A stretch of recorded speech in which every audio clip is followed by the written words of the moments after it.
Hello everyone, I am Professor Shruti K. Dikshit from Electronics and Communication Department, Sagar Institute of Research and Technology College.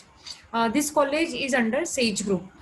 Today we are going to discuss about a microprogram control unit. As we have discussed in our previous lecture, there are two types of control unit organizations: hardware control unit and microprogram control unit. In today's topic, we will discuss in detail about the microprogram control unit. As this microprogram control unit is software based, and control memory is the important component of this microprogram control unit. So this is the diagram for these control unit organization. We will understand one by one all the blocks. First block is about the instruction code. Instruction code means this instruction code will be taken from the main memory, and instruction code means instruction register. There are three parts of instruction register: address field, opcode field, and addressing mode. This instruction code will be taken from this main memory. Then the next block is next address generator, which is also known as sequencer. Means one by one this as the address will be given to this control address register, and this CDR. See here, the control address is CAR stands for control address register, and CDR stands for control data register. And the from this control data register there is one feedback is taken, and which is given to this next address generator. This next address generator, when this CDR means control data register will be given to the decoding circuit, at this moment this CDR will give information to the next address generator, and at that time this instruction, from this instruction code, this next address generator will pass the new address to this control address register. So this is the main function of the next address generator, or we can call it as a sequencer.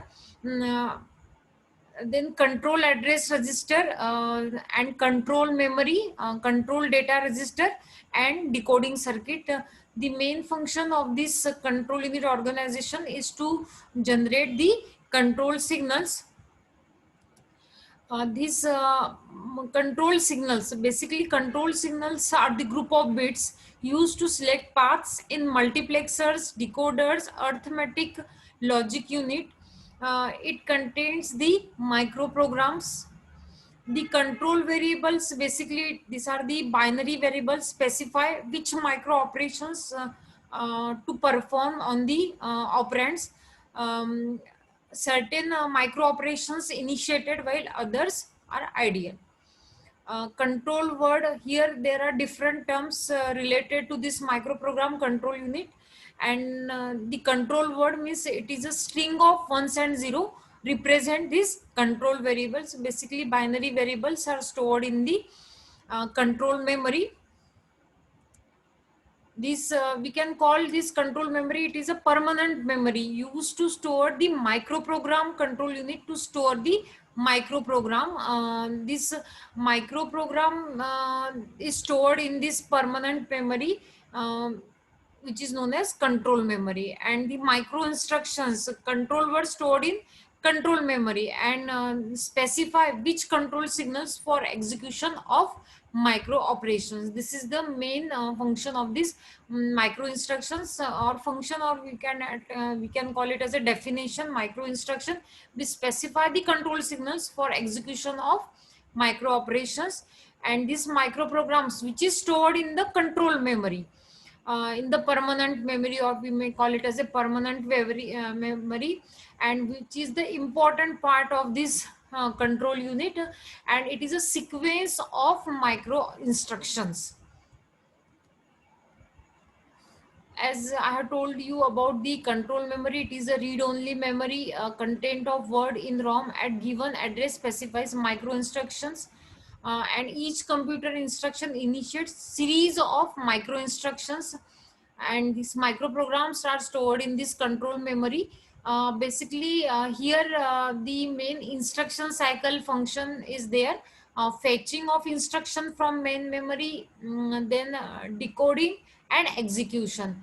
These micro instructions generate micro operations to fetch instruction from main memory, then evaluate the effective address of that operand which is stored in the main memory, and from that effective address we have to retrieve the operands and execute the operations specified by the instruction. And after execution of the operation, return control signal means to fetch phase for next instruction. And means here the sequencer or next address generator will be activated at this step after the execution of the operation. This is the control memory, permanent memory. Okay, address is given here and it stores the microprograms, and microprograms are the sequence of micro instructions which generates the control word. This is the same diagram. Micro, as we have discussed, control memory contains microprograms. Microprograms means set of micro instructions. Now micro instruction contains bits, initiate micro operations, and it determines the address of next micro instruction. The main function of the control address register is as the name indicates, control address register. So it specifies the address of next micro instruction. This is the sequencer. Next address generator is it is the sequencer, determines the address sequence for control memory. And the microprogram sequencer functions increment CAR for each time. For each time it increments the control address register by 1 and transfer the external address into the CAR and load initial address into control address register to start the control operations. And this control data register, it is also known as pipeline register, which holds the micro instruction read from control memory, allows execution of micro operations specified by control word simultaneously with generation of next micro instruction. And control unit can operate without CDR also. This is the without CDR diagram. Here next address generator is there, means sequencer or microprogram sequencer, CAR, control address register, and control memory. And without CDR, this control unit can also generate the control word. Here the routines means the group of micro instructions stored in control memory. Each computer instruction has its own microprogram routine to generate micro operations that execute the instructions. And this subroutine means the same routine and subroutines are the same. In the main program, if certain micro instructions are coming repeatedly, then instead of writing that repeatedly instruction micro instructions, we will call the subroutine SP, subroutine pointer, and this will fetch that particular instructions. And this subroutine in micro instructions are stored in the subroutine register. Sequence of, as I have told you, subroutine sequence of micro instructions used by other routines to accomplish particular task. For example, subroutine to generate effective address of operand for memory reference instruction. And for this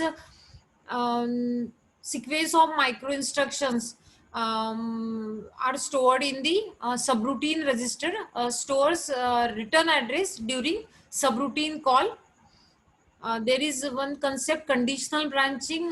Branching from one routine to another depends on status bit conditions. Status bits provide parameters info such as carry out of adder, sign bit of number, mode bits of instruction, and info in status bits can be tested and actions initiated based on their conditions 1 or 0. There are two types of conditional branching. Branching two types: conditional branching and unconditional branching. And this is all about the microprogram control unit. The main difference between a microprogram control unit and hardwired control unit: this hardwired contain it is hardware based, and microprogram is software based. In case of hardware, there is absence of control memory, but in case of microprogram, the control memory contains the microprograms, and microprograms are the sequence of micro instructions. The It is fast, this hardware is fast, but it is slow, microprogram. But main important advantage of using this microprogram control unit: it is less complicated, and there is no need to change the design of the control unit for generating different set of control signals. So this is all about the microprogram control unit. Thank you.